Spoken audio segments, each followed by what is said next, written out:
It's Kyler Murray conversation time. What has Kyler Murray done right? What can he improve on? And what do I think the 2022 season will bring? All that and more on this episode of Locked On Cardinals.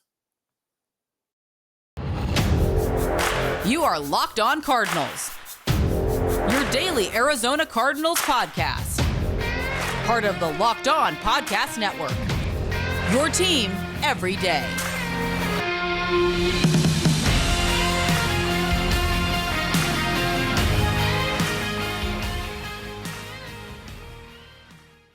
Welcome in, Locked On Cardinals. Alex Clancy here. Follow me on Twitter at Clancy's Corner. Check me out on Thursdays. Today, Locked On NFL with Locked On Titans host Tyler Rowland at Tic Tac Titans. Follow the podcast at Locked On AZ Cards. Please subscribe to the YouTube channel. Thank you to everybody who makes Locked On Cardinals your first listen each and every day. I teased yesterday, this is going to be a Kyler Murray podcast. Sure, we can talk draft boards. Sure, we can talk things that we're going to be talking about for the next 3 weeks. I feel like that's an act of futility at this point because everything is status quo from day to day. I want to highlight the franchise quarterback the Arizona Cardinals have, K1 Kyler Murray. It's been a polarizing offseason for Kyler Murray. Why I think he's doing things in an organic and human and natural way. Why I think it's unfair that he's being, criticized and being asked to be put on this pedestal that maybe he hasn't matured to yet. And also, on the other side, why I think he needs to fix some things fairly quickly. They're both can be right. Okay. I've never seen a fan base that has sided more with ownership in the front office and just completely banished the quarterback after some social media scrubbing and after his agent, who I think he's outgrown, put this letter together that made it look like Kyler Murray was holding the organization hostage. I can't believe the amount of people that think that this is on Kyler Murray 100%. Oh, it's Kyler Murray's fault. Oh, he's too short. Oh, he doesn't step up in the pocket. Oh, he's not a good leader. Listen, stop it. He's growing. He's learning. Okay?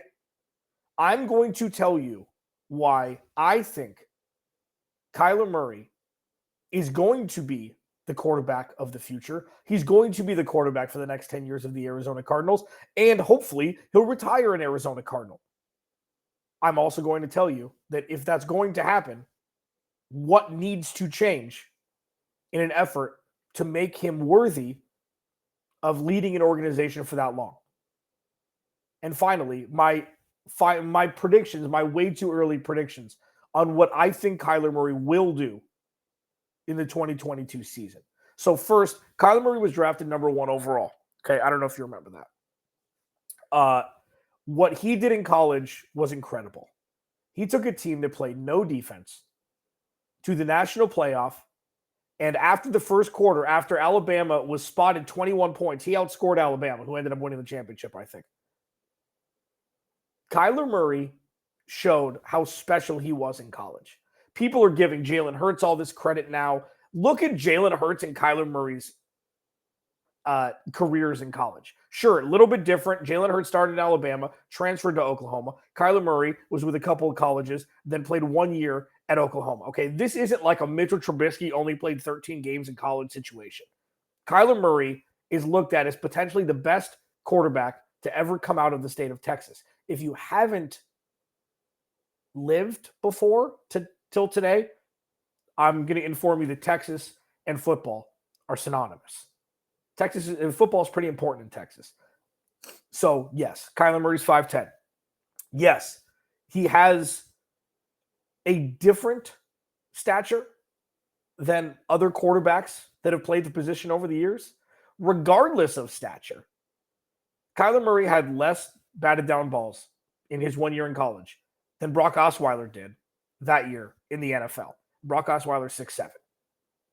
Okay, so let's put he's going to have batted balls in his career forever.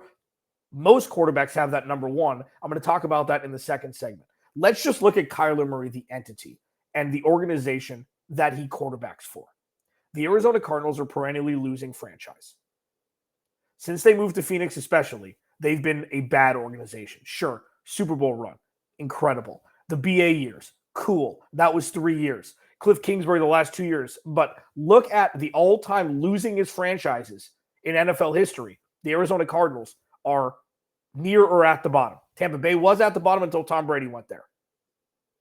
So Kyler Murray comes into an organization that has a losing, it's a losing franchise. This isn't being negative. This is telling the truth of what's happened in the history of the Arizona Cardinals. And what he's done is come in and electrify this city.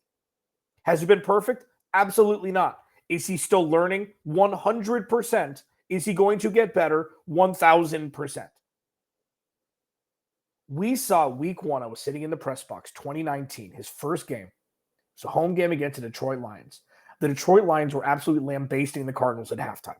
And then Kyler Murray somehow turns around, ties the game, and they go to overtime, and there are Tremaine Brock, Matthew Stafford, ball thrown to the chest plate of Tremaine Brock on the Cardinals side of the field, or on the Lions side of the field. If he would have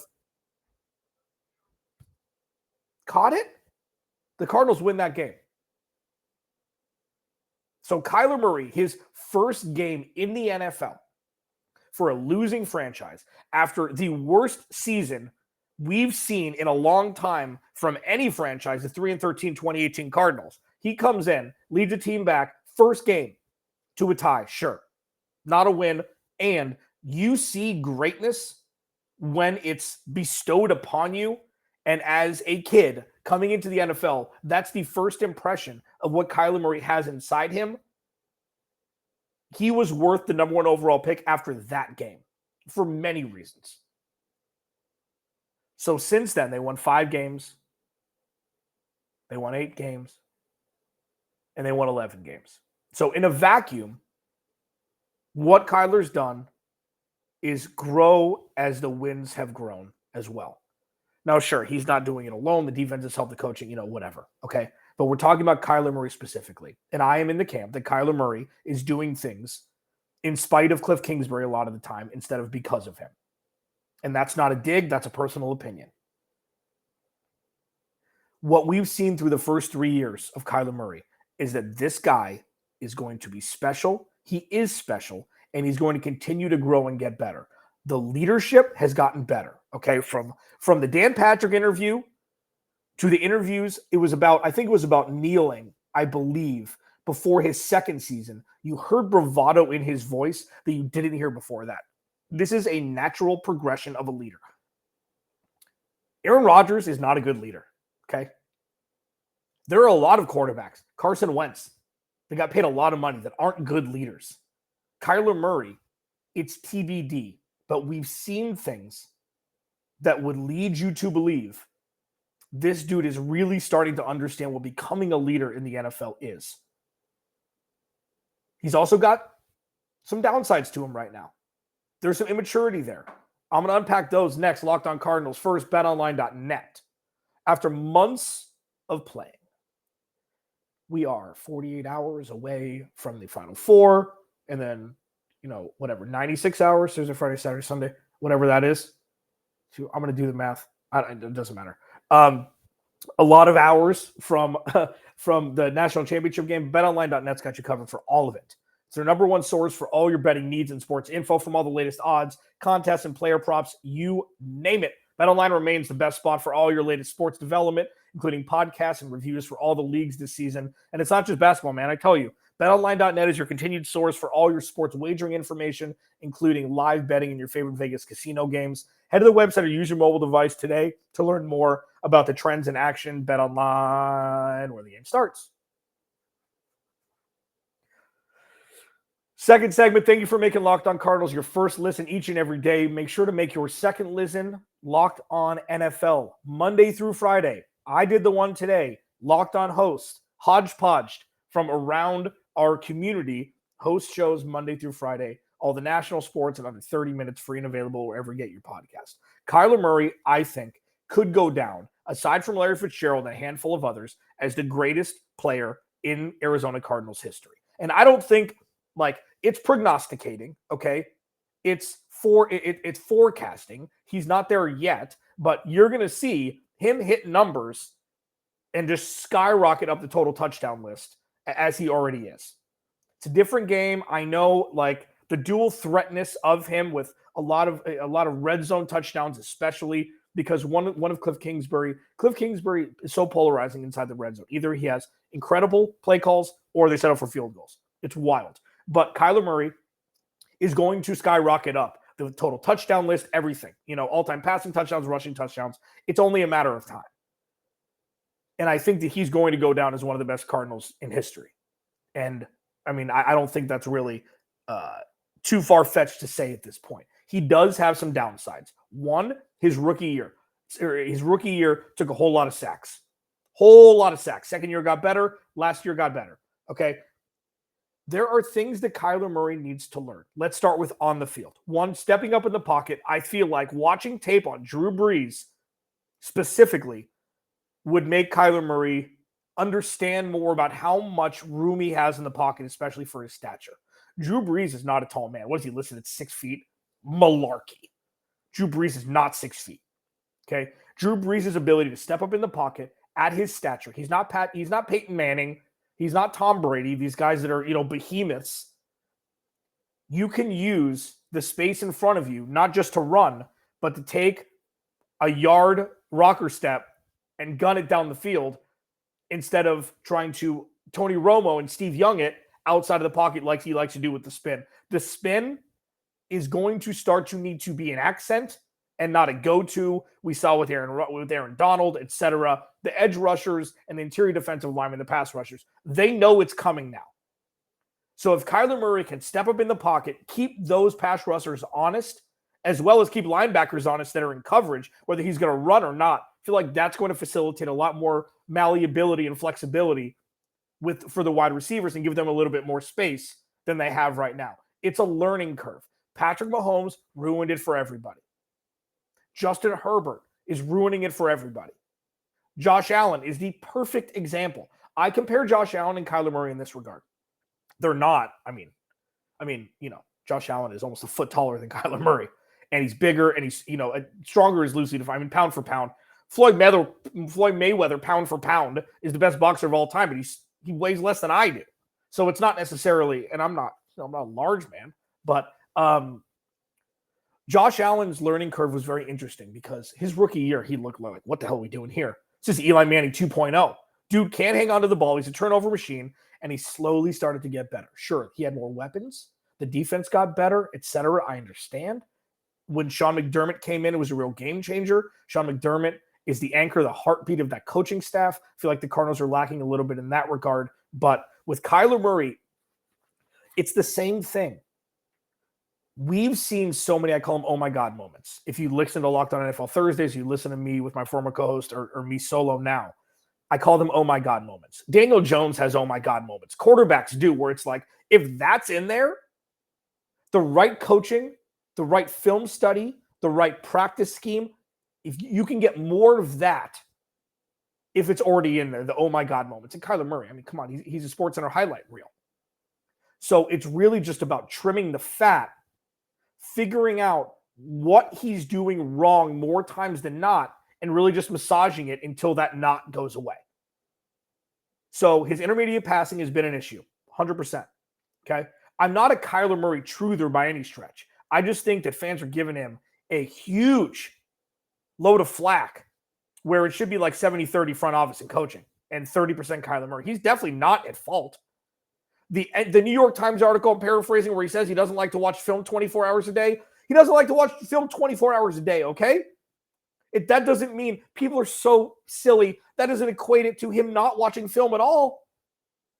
People are so quick to judge. They read one quote that's taken out of context, and it's like, oh, well, I know what's happening now. No, you don't. Stop it.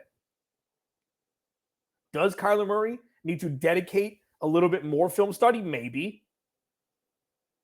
He's his whole life, I'm assuming. I don't know. I can text Stephen Bach and ask him this. I'm assuming that Kyler Murray was the best player on the field every time he stepped on the field from the age of 5 and 7 when he was playing linebacker to his 1 year in college.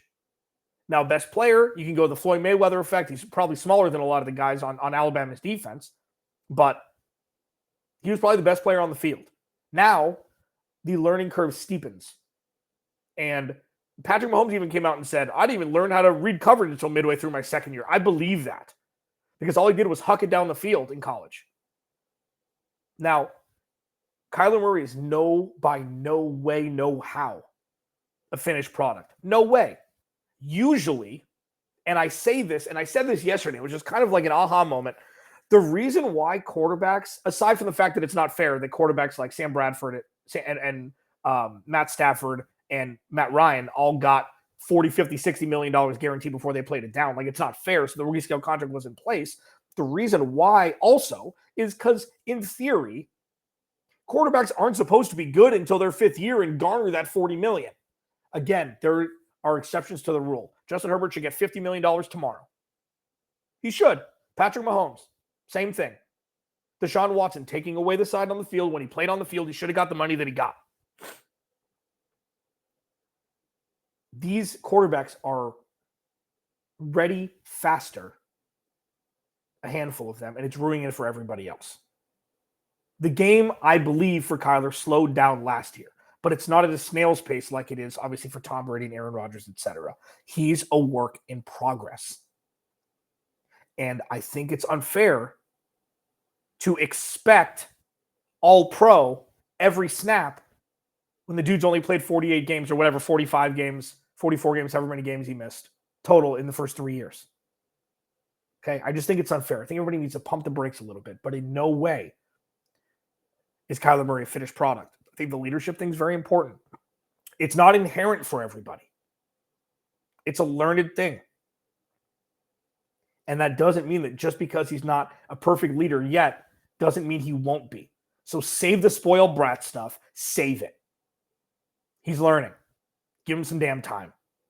Alex Clancy, Locked On Cardinals. What do I think Kyler Murray will be in 2022 on Thursday, March 31st? What do I think he will be? It's going to be pretty sweet. We'll talk about it next. All right. Final segment. Follow me at Clancy's Corner. Thank you to everybody who's sticking around. I know this transition this week has been weird, seeing my fellow co-host on a different platform right now. I promise you, it's going to be okay. One of my favorite comments so far is, well, all I'm going to hear is you talk now. Yeah. That's bold. It's a bold take. Bold strategy. Let's see how it pays off for him. Yeah, you're going to be stuck with me, and it's going to be fine. I promise. What's Kyler Murray's 2022 going to look like?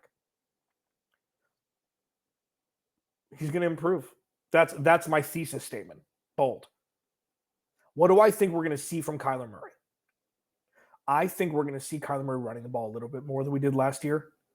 I think that, I don't know if it was a schematic thing. I don't know if it was a preconceived plan before the season started to protect him, keep him behind the line of scrimmage from the front office, coaching staff, and Kyler. I don't know. We don't know these things. You can guess, you can hear leaks, even though the Cardinals are ridiculous when it comes to, we're going to smoke screen this. We're going to be sneaky, and we're only racing against ourselves, and we still look like idiots. Doesn't matter. What do I think we're going to see from Kyler Murray? I think we're going to see more of the rookie year, second year Kyler Murray than we did last year. The idea is never to make running an important focal point of the offense, because I think that's a fool's errand. I think that's where where injuries come into play, where he takes unnecessary hits. But I think that the threat of it kind of went away a little bit last year, where the defense, it was easier to keep for the defense to be kept honest. It was easier for the defense to understand what was coming. I don't know if this was scheme. I don't know if this was Cliff not being able to think outside the box. I don't know what it is. That's not a dig. I have no idea what it is. But the offense sputtered for the second time during the second half of the season. DeAndre Hopkins was out, understood. James Conner missed a couple missing time. Chase Edmonds missing time. Rodney Hudson missed a couple games. It's the NFL. That's not a cop-out. Every team deals with injuries. And the Cardinals' best weapon is Kyler Murray. And obviously you want to keep him protected, cocooned as much as possible. And there's got to be a middle ground. It can't be so gray. I mean, it can't be so cut and dry. There's got to be a middle ground where it's like, okay, design runs rarely work anymore for Kyler, unless it's the naked bootleg off the play action naked bootleg from the 3-yard line where he just skips into the end zone. But like the RPO where he just follows the running back, or, things like that. It doesn't seem like those plays are working anymore in the middle of the field. With James Conner coming back, I'm assuming they're going to bring in a running back or draft one. There's going to be a lot more, there's going to be a strong rush attack next year for the Cardinals. I think Kyler Murray is going to be a focal point of it. I think that's one thing. It's going to go back to what it was 2 years ago, smartly, not recklessly, to keep him from getting injured. I just don't think it's going to be what it was last year from week 1 to week 17. I think it's going to regress, go back to the year before, where the potency of his rush attack will be there, number one. Number two, I think he's going to improve drastically throwing the ball in the middle of the field. Not having DeAndre Hopkins there, where he's a surefire throw it around him and he'll catch it kind of guy, there was a gaping hole in this offense. Obviously, I get it. Okay, people are lambasting AJ Green for not being a wide receiver one. Spoiler alert, he's not. He was, he's not anymore at his advanced age. Okay, Christian Kirk showed flashes, but has never been really a guy you can count on. Him not having Chase Edmonds for chunks at a time really hurt Kyler Murray. Okay, with Zach Ertz a half year, full off season going into his first full year as an Arizona Cardinal will pay huge dividends for passing the ball in the middle of the field. This is something that needs to be unlocked for multiple reasons. One, if you can do that, taking the roof off the defense, taking the top off the defense will be much easier. Okay, you're going to have to keep linebackers and corners honest, and it opens up the route tree exponentially when you can throw the ball intermediately. And number two, the dump downs are going to be there with James Conner. It's going to leave that extra pocket for screen passes, etc. For Kyler Murray running the ball, if you can throw the ball on 2nd and 7 and get a first down in the middle of the field consistently, instead of having to throw the ball behind the line of scrimmage for a wide receiver screen or end around or whatever Cliff calls, or throwing the ball on 3rd and 3, 25 yards down the field, if those are your only two options, which is what we've seen, hashtag DOI, baby, definition of insanity. That's what we've seen all of last year. You can say those are Kyler's choices. That's fine. Maybe it's on him on 3rd and 3 to have Zach Ertz, for him to tell Zach, hey, Zach, go to that, run there, 12 feet and turn around and throw you the ball. Intermediate passing is so important. Moving the chains, so important. With DeAndre Hopkins back on the field, it's going to bear a lot more fruits, because DeAndre Hopkins will line up anywhere on the field, run, pivot, plant, pivot, catch, first down. And Zach Ertz, again, bringing him back will be of the utmost importance for this. But throwing the ball intermediately and being efficient will unlock the next level of him, not only as a passing quarterback, but as a running quarterback, because it's something else the defenses are going to have to scheme for. And it's not something that they've had to scheme for up to this point. It just really isn't. And finally, you're going to see a bottled up or different version of frustration on the sideline from Kyler Murray next year. I'm sure watching tape, watching him on the sideline, people have showed him it wasn't the best look. Now, there probably was great intention behind it. I'm a victim of this. When I get passionate, I start talking about things and I get, demonstrative, like I'm angry, but I'm not. It's just how my face. Listen, I was made this way. I don't know what you want me to. I don't know what you want me to say. He is going to improve upon that specific thing, the optics of it. Once you get to Tom Brady's level, you can yell at people. Peyton Manning can yell at people. I could see how people would think that his mannerisms off the field would be looked at as pouty, even though I don't think for 1 second that that's what he was trying to convey with those actions. He's going to run the ball more. He's going to get better at intermediate passing, and he's going to become a better leader, especially in the demonstrative fashion by which he carries himself on the sideline. Those are my 3 pillars for Kyler Murray for 2022. I've gone over what he's good at, what he needs to improve, and what 2022 will bring. Critiquing Kyler Murray. End scene. Alex Clancy, Locked On Cardinals. I'll talk to you tomorrow.